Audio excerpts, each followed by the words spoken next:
J'ai l'impression d'être un singe. Je sais que je suis pas... Testicule. T-E-S-T-I-Q. Les chéris, Jean-Luc, il s'est passé quelque chose il y a un instant. Je vous jure, pendant la pub, il y en a un qui faisait le beau ici. On va pas vous... Le truc qui ferait chavirer un chameau. Cénobite. C-E-N-O-B-I-T-E. Masturbé. Il y a des dieux, cria des dieux. Faites votre compte, cria des dieux. Depuis tout petit, je me passionne pour la vie sauvage. Quelle force et quelle puissance chez cet animal! C'est incroyable. Je suis fasciné par la manière dont les animaux ont su évoluer pour mieux chasser. Ses crochets se referment sur lui. Et plus c'est sauvage, plus ça me plaît. Ces rhinocéros ont faim et ils savent qu'on a de la nourriture.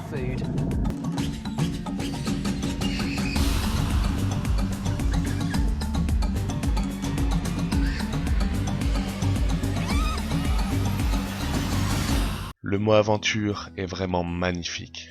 Dès que tu le tapes sur internet, tu te retrouves à voir des expériences d'autres personnes extraordinaires, à l'autre bout du monde, dans des paysages de plus en plus reculés, idylliques et somptueux dont tu rêves. Toi, ta passion grandit petit à petit. Tu t'offres des choses, des outils, des gadgets, voire des choses un petit peu inutiles mais qui te font très plaisir, ou très utiles mais tu ne sais encore que très peu t'en servir.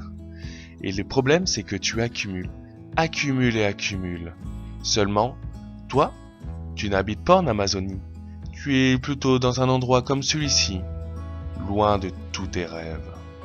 Le problème avec le mot aventure, c'est qu'il peut parfois être associé à tout plaquer, à haut risque, voire la folie. Et tu te retrouves assis sur tes chiottes à regarder celles des autres. Mais si je te disais que l'aventure démarre en bas de chez soi, mais chut. Salut, moi c'est le petit Grizzly. Depuis tout jeune, j'ai toujours été attiré par le monde du off-road et l'aventure. Seulement, c'est pas donné à tout le monde de pouvoir assouvir cette passion. Que ça soit par sa région, ses finances, le temps qui manque, ou même l'expérience incroyable d'autres personnes qui peuvent parfois au final nous décourager. On trouve souvent un prétexte pour rester sur son canapé. Même si j'avoue que des fois, on y est bien. Un jour, après une sortie seule en bivouac, une personne me dit « Hey, mais tu devrais montrer ce que tu fais, c'est top !» Bon, j'avoue que j'ai d'abord rigolé. Je lui ai répondu « T'as vu mes aventures? T'as vu celles des autres? C'est tout pourri ici, y a rien à faire. » Après réflexion, je me suis dit « Et si au final, cette simplicité faisait la différence ?» Pouvoir s'identifier, se dire oui, c'est possible. C'est possible de vivre quelques aventures sans devoir tout claquer, démissionner ou partir au fin fond de l'Amazonie. Et c'est de là que le petit Grizzly vit le jour. Sache que je ne suis qu'un amateur, qui découvre encore chaque jour. Des fois, tu pourras me voir à moto, à pied, et sûrement bien d'autres choses. Mais bon, ça tu verras par la suite. Quelquefois, je te présenterai mon équipement, en espérant que mon avis puisse t'aider à faire les choix qui te correspondent le mieux.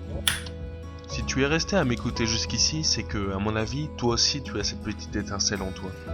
Alors sois le bienvenu dans la meute, et n'oublie pas que l'aventure commence en bas de chez soi.